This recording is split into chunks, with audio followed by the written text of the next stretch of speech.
بسم اللہ الرحمن الرحیم۔ السلام علیکم محترم ناظرین و سامعین، آپ دیکھ رہے ہیں نور چراغ۔ آج کی ویڈیو میں سورۃ ناس کی تفسیر بیان کروں گی۔ تم کہو میں اس کی پناہ میں آیا جو سب لوگوں کا رب، سب لوگوں کا بادشاہ، سب لوگوں کا خدا، اس کے شر سے جو دل میں برے خطرے ڈالے اور دبک رہے، وہ جو لوگوں کے دلوں میں وسوسے ڈالتے ہیں، جن اور آدمی۔ چلیں اب اس کی تفسیر کی طرف چلتے ہیں۔ قل اعوذ برب الناس، تم کہو میں تمام لوگوں کے رب کی پناہ لیتا ہوں۔ اللہ تعالیٰ ساری مخلوق کا رب ہے، مگر چونکہ انسان اشرف المخلوقات ہے اس لیے ان کا خصوصیت سے ذکر فرمایا۔ سبحان اللہ، انسان کی عظمت و شرافت، اس سے انسان کی عظمت و شرافت بھی معلوم ہوئی۔ سبحان اللہ کہ بطور خاص اللہ تعالیٰ نے اپنی ربوبیت کی نسبت اس کی طرف فرمائی۔ علماء نے یہاں یہ نقطہ بیان فرمایا ہے کہ اس صورت میں 5 مرتبہ لفظ الناس آیا ہے۔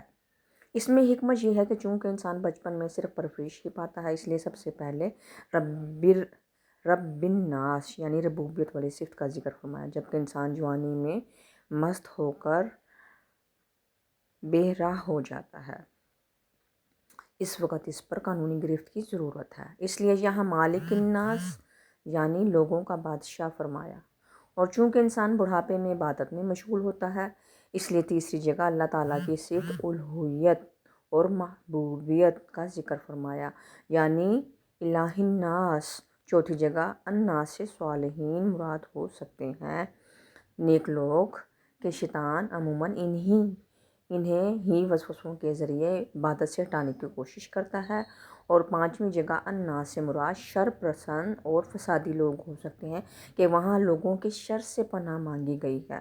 مالک الناس تمام لوگوں کا بادشاہ یعنی ان کے کاموں کی تدبیر فرمانے والا ہے اور سب کا حقیقی حاکم و مالک، کہ دنیا میں بھی کسی کو حکومت و ملکیت ملے تو اس کی عطا سے ہی ملتی ہے۔ سبحان اللہ۔ الہ الناس تمام لوگوں کا معبود یعنی معبود ہونا اس کے ساتھ خاص ہے اور سارے لوگوں کا حقیقی معبود وہی ہے۔ من شر الوسواس الخناس، بار بار وسوسے ڈالنے والے، چھپ جانے والے کے شر۔ اس سے مراد شیطان ہے، اور یہ اس کی عادت ہے کہ انسان جب غافل ہوتا ہے تو اس کے دل میں وسوسہ ڈالتا ہے، اور جب انسان اللہ تعالیٰ کا ذکر کرتا ہے تو شیطان دبک رہتا ہے اور ہٹ جاتا ہے۔ اللہ تعالیٰ ہمیں شیاطین کے پناہ میں رکھے، اپنی حفظ و امان میں رکھے، اور یہ صورت پڑھتے رہا کریں۔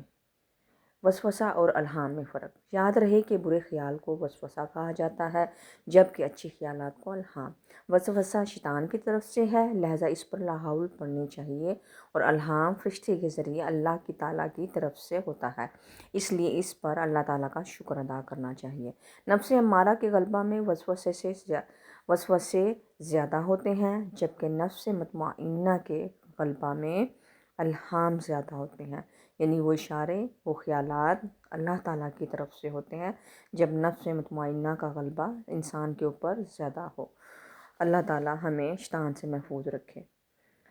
چلیں آگے چلتے ہیں۔ شیطان ہمارا ایسا دشمن ہے جو ہمیں نظر نہیں آتا، یعنی وہ ہمیں دیکھتا ہے اور ہم اسے نہیں دیکھتے، لہٰذا اس طاقت والے رب عز و جل کی پناہ مانگو جو اسے دیکھتا ہے اور وہ رب عز و جل کو نہیں دیکھتا۔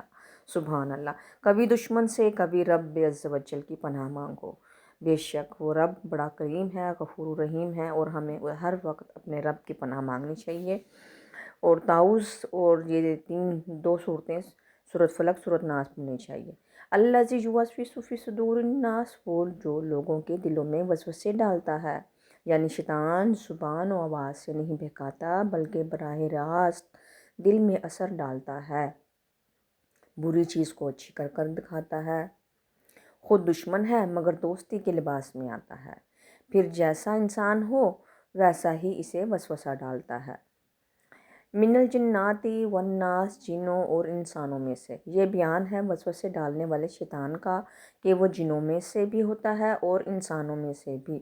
جیسے شیاطین جن انسانوں کو وسوسے میں ڈالتے ہیں، ایسے ہی شیاطین انسان بھی ناصحہ بن کر آدمی کے دل میں وسوسے ڈالتے ہیں، اور پھر اگر آدمی ان وسوسوں کو مانتا ہے تو اس کا سلسلہ بڑھ جاتا ہے اور وہ خوب گمراہ کرتے ہیں، اور اگر اس سے متنفر ہوتا ہے تو ہٹ جاتے ہیں اور دبک رہتے ہیں، یعنی چھپ جاتے ہیں، وہ اپنا وار کر کے چھپ جاتے ہیں، نظر نہیں آتے۔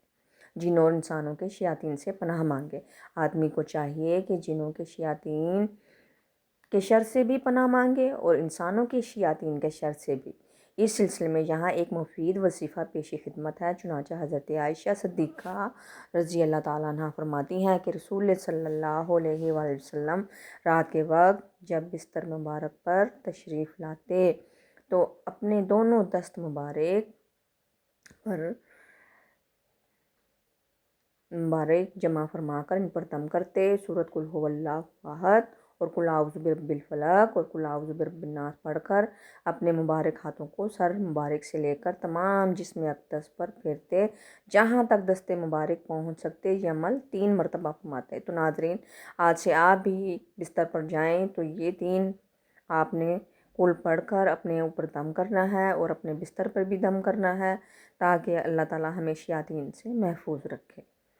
حضرت عبداللہ بن خبیب رضی اللہ تعالیٰ عنہ فرماتے ہیں کہ ہم پر ہلکی بارش ہوئی اور اس وقت اندھیرا چھایا ہوا تھا اور ہم نبی کریم صلی اللہ علیہ وآلہ وسلم کا انتظار کر رہے تھے کہ تاکہ وہ آ کر ہمیں نماز پڑھائیں۔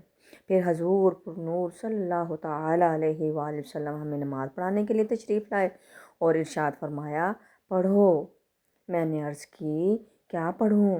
آپ صلی اللہ علیہ وسلم نے ارشاد فرمایا، صبح و شام 3 بار قل ھو اللہ احد اور قل اعوذ برب الفلق اور قل اعوذ برب الناس پڑھو۔ ان کی تلاوت کرنا تمہیں ہر بری چیز سے بچائے گا۔ ریفرنس سنن نسائی، کتاب استعاذہ، چیپٹر 1، ریفرنس 5438۔ اللہ تعالیٰ سے دعا ہے کہ اس تفسیر کو عوام اور خواص سبھی مسلمانوں کے لیے نفع بخش اور فائدہ مند بنائے اور اسے مسلمانوں کی اعتقادی، علمی اور عملی اصلاح کا بہترین ذریعہ بنائے۔ اس کے صدقے میرے والدین، میرے عزیز رشتہ داروں، اساتذہ کرام، دوست، احباب، دیگر متعلقین اور معاونین کی بے حساب بخشش و مغفرت فرمائے۔ آمین آمین آمین ثم آمین۔ ناظرین، یہ تھی آج کی ویڈیو۔ اللہ تعالیٰ آپ سب کو اپنی حفظ و امان میں رکھے، آپ پر اللہ تعالیٰ اپنی رحمت کا سایہ رکھے، ہمیں شیاطین کے شر سے ہمیں اور ہماری اولادوں کو محفوظ رکھے اور ہمیں سیدھے راستے پہ چلنے کی توفیق دے۔ السلام علیکم۔ جی تھی ویڈیو آج کی ناظرین، ویڈیو کو لائک، شیئر اور سبسکرائب کریں، اپنی قیمتی رائے سے ضرور آگاہ کیجیے گا۔ اگلی ویڈیو انشاءاللہ تعالیٰ میں سورۃ فلق کی تفسیر لے کر آؤں گی۔ اپنا بہت سا خیال رکھیے گا۔ اللہ ہم سب کا حامی و ناصر۔ اللہ حافظ۔